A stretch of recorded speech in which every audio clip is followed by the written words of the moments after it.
Hello everyone, welcome back to my channel. আর welcome সবাইকে আমার চ্যানেলে। তো চলে আসলাম আজকে পুরো হেয়ার কাটিংয়ের ভিডিও নিয়ে তোমাদের সামনে। তো এই তো অলরেডি আমার ক্লায়েন্টকে আমি বসিয়ে দিয়েছি।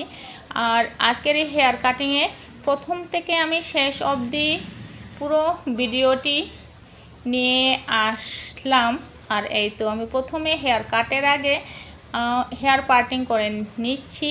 এটি নতুনদের জন্য খুবই একটি সহযোগিতা পাবে আজকের এই হেয়ার কাটিংয়ে। প্রথমে হেয়ার পার্টিং করে নিয়েছি, তারপরে আমি ইউ কাট করছি। এবার খুব সুন্দর করে কুম করে নিয়েছি হেয়ারগুলোকে, তারপরে স্প্রে করেই কিন্তু হেয়ার কাট করছি। কিন্তু ভালো করে স্প্রে করতে হবে। যারা নতুনরা ওরা কিন্তু আরেকটু বেশি হেয়ার স্প্রে করতে লাগবে। হেয়ার স্প্রে করলে কি হয়, চুলটা মানে হেয়ারগুলো এদিক সেদিক হয় না, ঝাড়ঝাড়ি নিজের জায়গাতে থাকে। তাহলে মানে হেয়ার কাট করতে অনেক সুবিধা হয়। সেই জন্যই অনেক স্প্রে করে হেয়ার কাট করাই ভালো। আর এই তো আমি ইউ কাট করছি। U cut complete. এবার স্টেপ, তো অল্প অল্প স্টেপ হচ্ছে ইউর সাথে। আর তারপরে রেজার কাটও হবে। আমাদের সব সময় মাথায় রাখতে হবে যে আমাদের ক্লায়েন্টরা কিভাবে চান সেভাবেই কিন্তু আমাদের কাজটি করতে হয়। তো প্রথমে আমি ইউ কাট করেছি, এবার অল্প অল্প করে স্টেপ হবে, বেশি না কিন্তু। সেটি আমি ক্লায়েন্টকে জিজ্ঞেস করে হেয়ার কাটটা করি প্রত্যেক দিনেই। আর এই তো অল্প স্টেপ হচ্ছে, তারপরে আরও রেজার কাট হবে। আর যদি কেউ আমার চ্যানেলে নতুন হয়ে থাকেন, এখন অবধি যারা সাবস্ক্রাইব করেননি আমার চ্যানেলটিকে, তো প্লিজ আমার চ্যানেলটিকে এগিয়ে নেওয়ার জন্য সবাই সাবস্ক্রাইব করে দেন। আর আজকের এই হেয়ার কাটের ভিডিওটি যদি ভালো লাগে তোমাদের, তো ভিডিওটির জন্য লাইক অ্যান্ড শেয়ার করে দেন। আর এই তো স্টেপ কাট করছি এখনও আমি অল্প অল্প করে স্টেপ করছি। এবার ফার্স্ট স্টেপ কমপ্লিট, এবার আমি সেকেন্ড স্টেপ, আমি 3টি স্টেপ দেব অল্প অল্প করে, বেশি উপরে নেব না। আর ডিস্টেন্সও এমন কিছু না, অল্প ডিস্টেন্সের মধ্যেই মানে হেয়ারগুলো অল্প অল্প করে 3 স্টেপ হচ্ছে।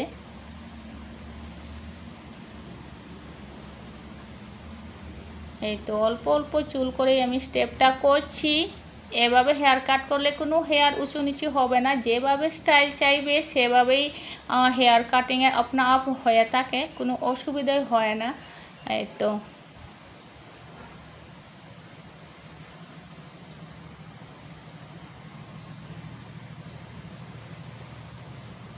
এবার থার্ড স্টেপ করছি।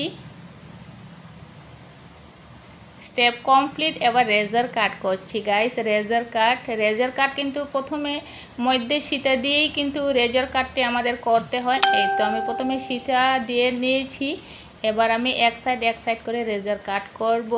প্রথম গাইডলাইন অনুযায়ী হেয়ার কাটটি করতে হয়।